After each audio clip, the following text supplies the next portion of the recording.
Bem-vindos todos. Bom, no episódio de hoje nós vamos mostrar aqui, como se implementa uma carga de vento dentro do Astra.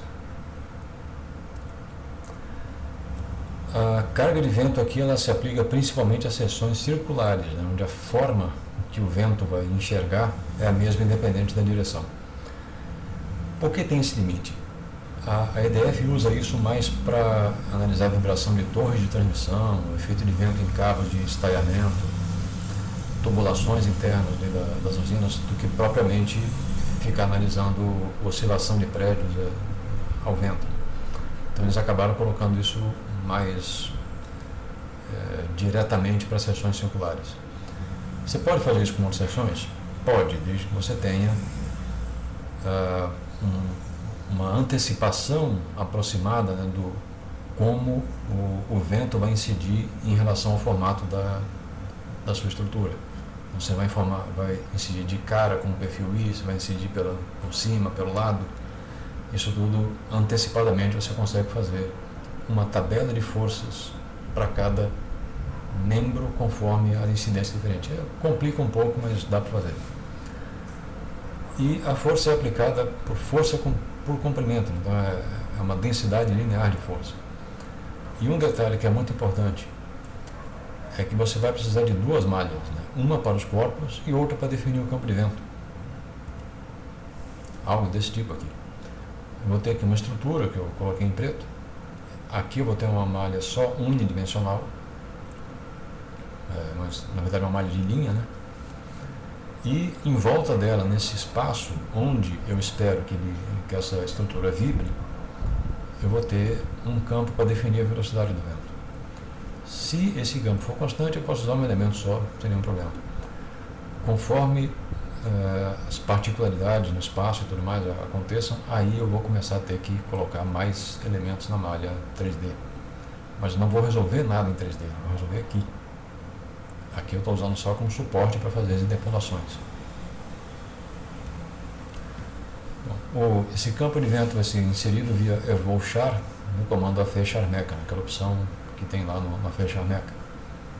Esse campo de evolução ele é ou lido num arquivo que saia de um cálculo de velocidade de vento, se tiver algum programa que calcule velocidade de vento, e ele puder exportar no formato que possa ser lido aqui, que pode ser lido aqui no Lira e Resu, ou você pode criar através do CreaChamp.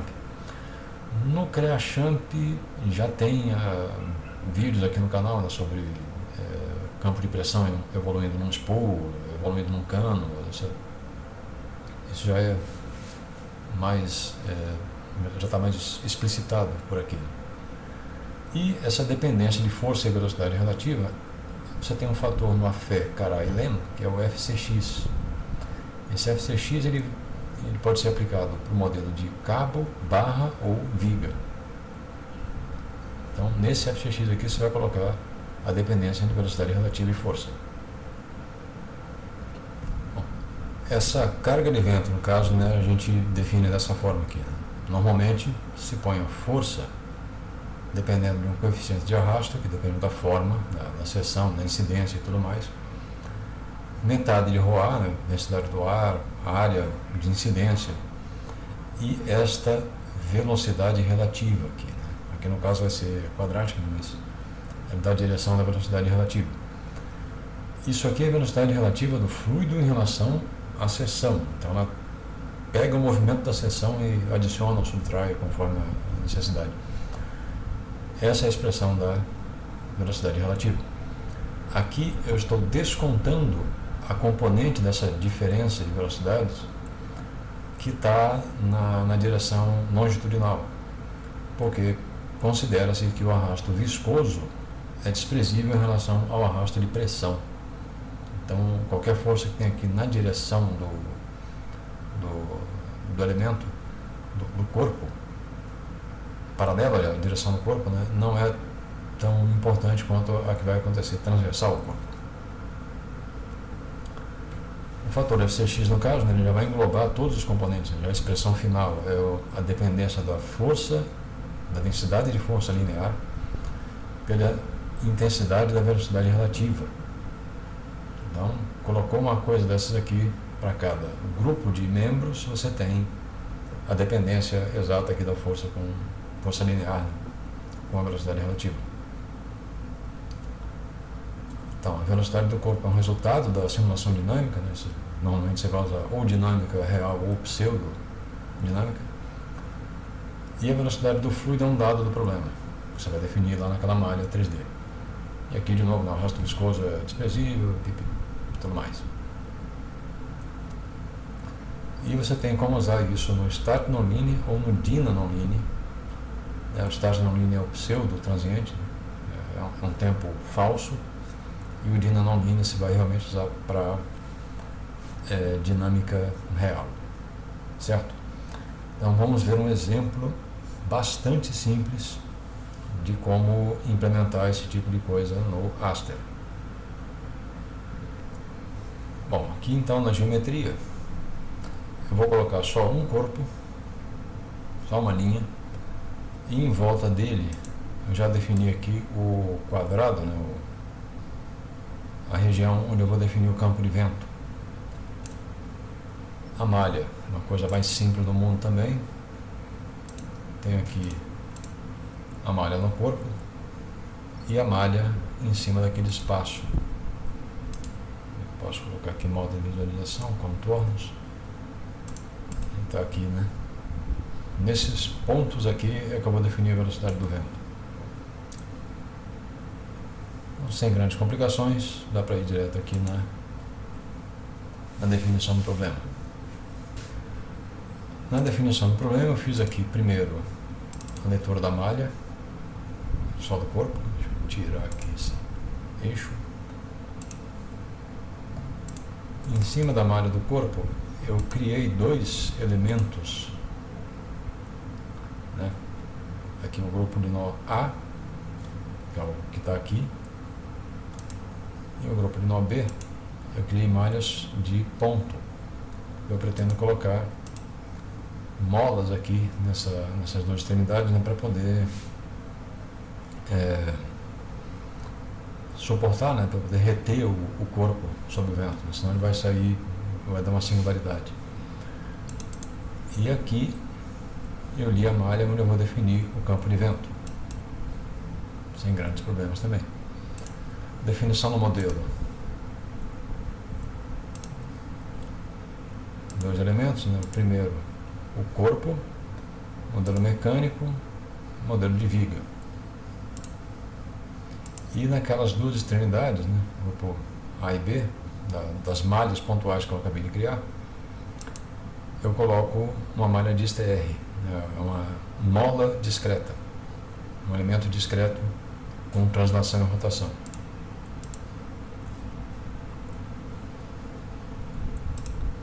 Aqui eu tenho que colocar o material, isso aqui é padrão, é o que se faz sempre. E aqui eu tenho FCX, aquela função de velocidade relativa e força linear. Aqui eu tenho o nome do parâmetro Vite, né? Você abre aqui, tem todas as opções, né? Acha que é velocidade. E aqui tenho a tabelinha, né? 0, 1, 2, eu coloquei aqui um perfil quadrático, né, eu vou parar aqui em 4, mas dá para colocar aqui a velocidade relativa, a magnitude da velocidade relativa e a magnitude da força linear, da densidade de força linear que resulta dela.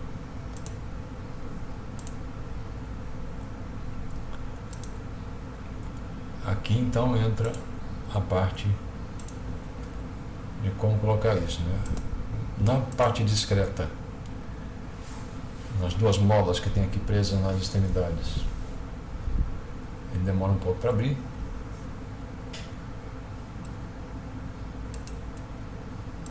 Aqui, né, os grupos de malha A e B, nas duas malhas pontuais que tem aqui. KTRDN é rigidez, translação e rotação, matriz diagonal, os elementos nodais, e tem aqui os fatores. Como eu só vou colocar a velocidade de vento na direção Y, eu precisei colocar a mola só aqui nessa direção mesmo. 1600 Newton por metro, no caso. Tem que cuidar das unidades. E aqui, na definição da viga, eu coloquei a inserção singular, atribuindo aqui ao grupo de malha body, que é esse daqui. Característica, raio 0,01, isso aqui tem 1 metro, né?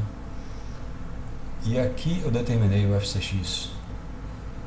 É aqui que entra, né? É aqui que o problema é informado de que este corpo tem a incidência de uma velocidade, de uma força de arrasto vinda de um campo de vento. Então, colocou isso aqui, ele vai procurar um campo de vento depois.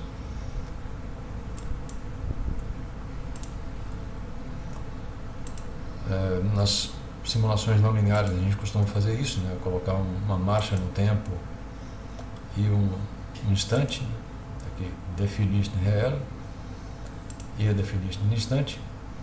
Deixa eu abrir um pouco mais. E aqui o que está fixo. Eu vou fixar, já que ele vai deslocar na direção Y,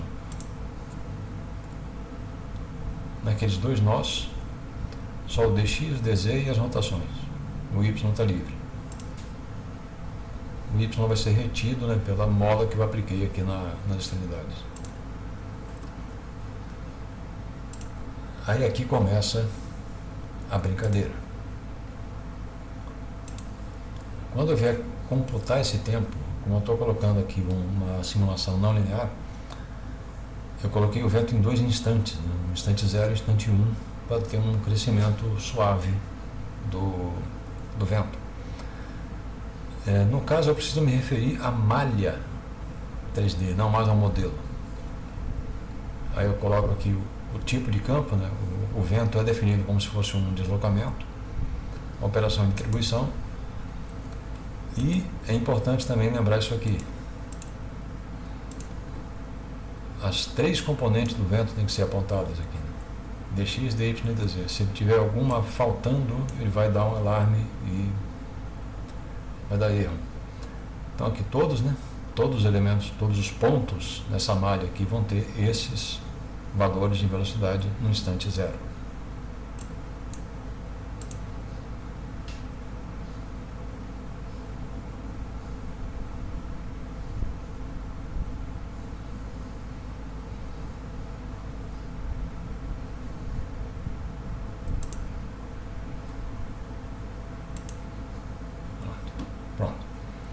Aí, no instante 1, eu fiz até algo a mais.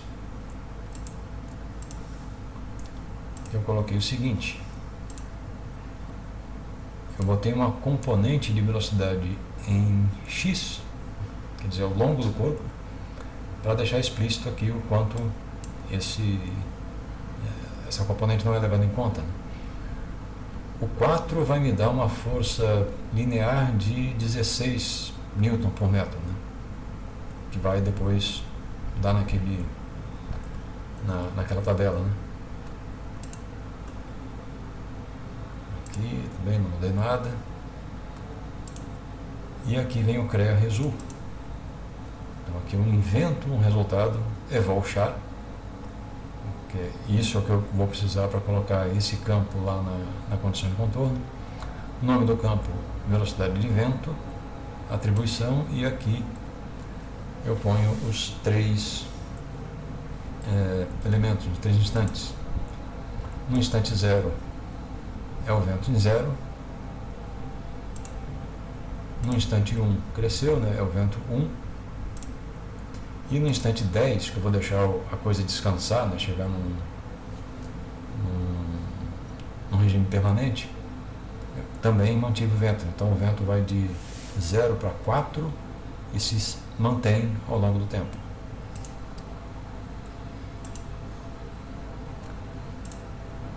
E aqui eu vou definir como entra, né, aquele campo de vento que eu acabei de criar na condição de contorno. Então aqui a carga de vento. Aí sim eu vou me apontar para o modelo que eu estou colocando, modelo de estrutura, né? e vou dizer que esse modelo de estrutura está imerso num campo de vento definido aqui. A análise e os resultados. Vamos primeiro então para a fase de análise. Então aqui, já selecionado aqui o estágio 1.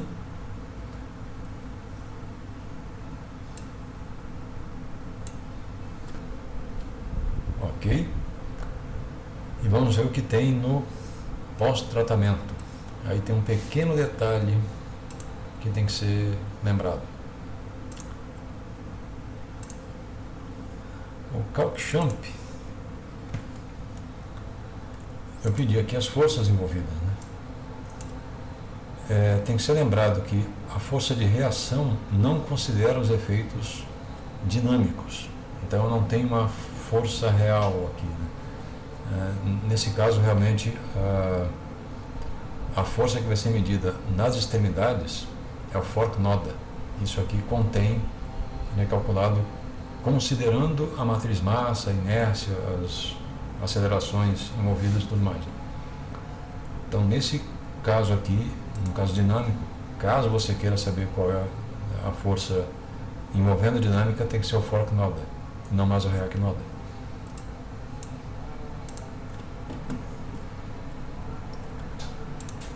Vou criar aqui uma tabela contendo naqueles dois grupos de nós, né, vamos puxar a resultante em Y. Eu posso puxar aqui a resultante em X também, só para garantir que não tem nada mesmo. React Noda, né? Esse aqui é o falso. Vamos restringir ao grupo malha Body, que é para não ter consideração das molas.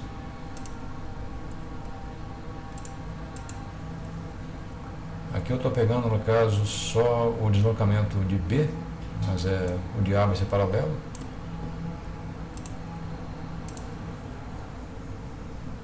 E aqui, finalmente, né,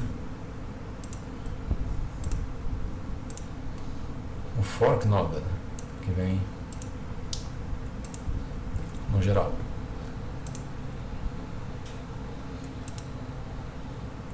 Então vou usar os resultados anteriores e colocar só o pós-processamento. Dá uns alarmes aqui, os elementos de mola não tem massa,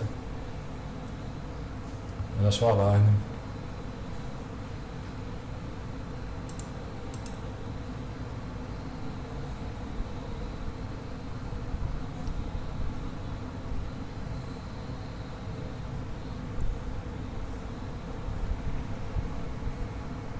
Ok, então vindo aqui, ele saiu aqui a tabela, aquela tabela com as forças de vento, e pode ver o dx, menos 21, menos 19, isso aqui é zero de máquina, então realmente ele não considera a força, nem aqui no react noda.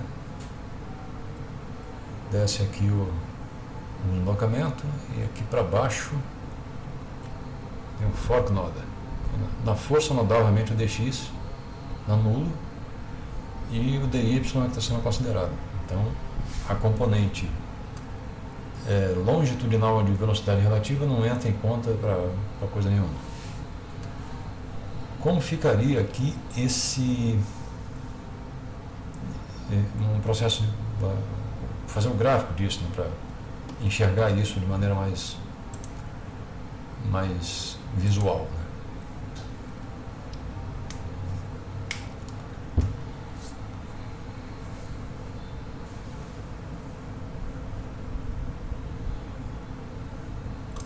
Vamos primeiro ler.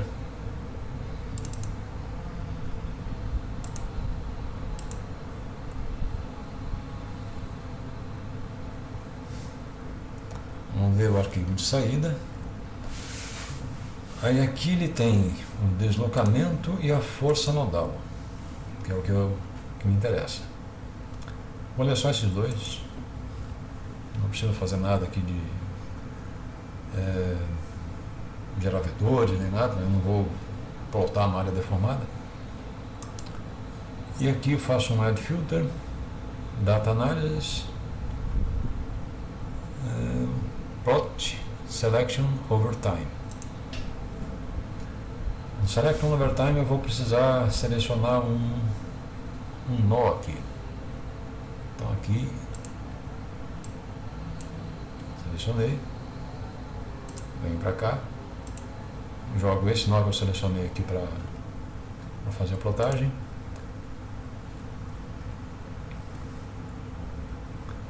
E ele gera, olha só, o comportamento dele. Tem coisas aqui que eu não preciso.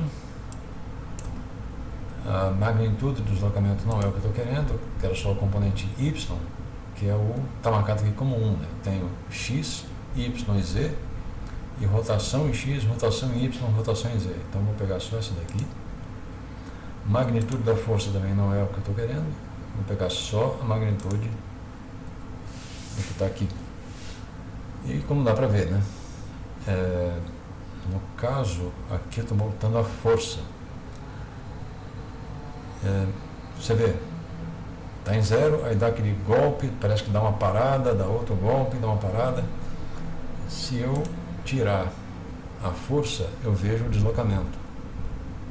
O que acontece aqui nessa paradinha? Ele está evoluindo no tempo. Quando ele dá o primeiro arranque, reduz a velocidade relativa e reduz a força, ele perde dinâmica. Aí ele dá aquela paradinha, já pega de novo e vai até chegar aqui em cima. Quando chega no equilíbrio final, né, com as molas, né, que estão nas pontas, começa o efeito de dissipação que o campo de vento está gerando. Aí vai uma oscilação amortecida, certo? E vamos ver quanto deu de força nisso, né? Eu estou aqui deslocando 5 milímetros e pelo que está aqui, ele chega realmente a 16, né? Porque eu vou ter as duas molas do lado de lá, do lado de cá, 1.600 seria, cada um com 5 milímetros seria 8, né, para cada lado. Só que tem duas, 16. Então a força realmente estabiliza num determinado ponto. E esse é o resultado tirado daqui. Tá certo? Então essa é a forma de colocar uma carga de vento. Tendo mais membros, é só gerar o grupo específico, né? Você gera o campo, ou lê o campo. E a situação final, como está visto aqui, é coerente com o esperado. Bom, só formalizando aqui o final, né? Então a leitura foi um deslocamento final de 5 milímetros. As nossas molas, né, tinham 1.600 Nm, eram duas, então a força final lida realmente deu 16. Se quiser fazer uma coisa mais apresentável, né, tem um script aqui de pós-processamento, né, para pegar aquele arquivo, né, com a saída em tabela e fazer esse procedimento inteiro como a força lida, o deslocamento que acompanha e a proporção entre elas, né, que tem o deslocamento e força. Essa inclinação aqui dá realmente por volta de 3.200, né, que são duas molas de 1.600. Então é só para fechar de uma maneira melhor formalizada aqui o vídeo, ok? Tá certo? Então espero que realmente que todos tenham apreciado essa exposição, que ela seja útil para vocês de alguma forma. Eu agradeço muito a atenção de todos e espero vocês no próximo episódio. Se você chegou até aqui, provavelmente estava procurando algo como curso de elementos finitos, cálculo estrutural e etc. Eu tenho uma oferta que pode te interessar. Um canal e um curso para te capacitar a usar o Codeaster, o programa de elementos finitos desenvolvido pela EDF, a empresa de energia da França, e que ela usa para projetar as estruturas das usinas nucleares que opera. A EDF colocou essa joia no modo open source. A confiança na qualidade dos resultados produzidos tem que ser muito alta para essa área de aplicação, e o Codeaster mostrou que merece. Esse é o programa que vai te colocar no mercado dos projetos estruturais com uma barreira de entrada baixa e uma ferramenta de respeito. O curso vai te dar os primeiros passos, os que levariam mais tempo para aprender sozinho, e o canal vai te dar alguns refinamentos bem úteis. Mais detalhes na descrição do vídeo. Muito obrigado pela atenção, bem-vindos ao início da jornada e até o próximo passo.